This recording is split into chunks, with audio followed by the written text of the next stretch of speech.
ராதாகிருஷ்ண நகர் RK நகர் தொகுதியை பற்றி முதல் கருத்து கணிப்பு.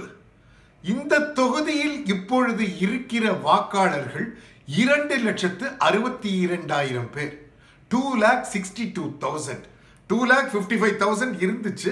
இப்போ 7,000 அந்த ஒரு வருஷத்துல 7,000 பேர் இணைச்சிருக்காங்க. இந்த 2,62,200 பேர்ல கொஞ்சம் பேர் செத்து போயிட்டாங்க, பல பேர் வேற இடங்களுக்கு மாறிட்டாங்க.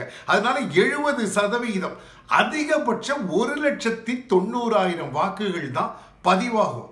அந்த வாக்குகள்ல அதிமுக புரட்சி தலைவி அம்மா கட்சியை சேர்ந்த மதுசூதனன் அவர்கள் 90,000 to 1 lakh, அதாவது 90,000 இருந்து 1,00,000 வரை கண்டிப்பாக வாக்குகள் பெறுகிறார்.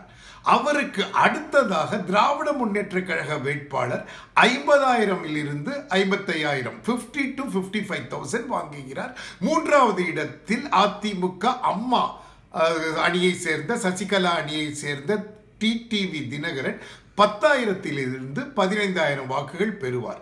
இதுதான் திண்ணமா அங்க தெரியுது. அதாவது மக்கள் 123 பேர் நம்பிக்கைன்னு சொல்லி ஒரு ஆட்சியை எடுத்திருக்காங்க. அது எங்களுக்கு வேண்டவே வேண்டாம், அதை ரிமூவ் பண்ணும். அதுக்கு இப்போ உடனே ஓபிஎஸ் அணி தான் எங்களுக்கு நம்பிக்கையா தெரியுது, அதனால போட போறோங்கிறாங்க. நிறைய அம்மாவுக்கு போட்ட பெண்களும் அதனால அவங்களுக்கு தான் போட போறாங்க. அதனால தான் நீங்க பாத்தீங்கன்னா தம்பித்துறை போன போது கேரோ பண்ணாங்க, கார்ல அவரை திட்டினாங்க. அப்புறம் நேத்தி CR சரஸ்வதி மேல அழுகின தக்காளி, முட்டை, கல் எல்லாத்தையுமே எரிஞ்சாங்க.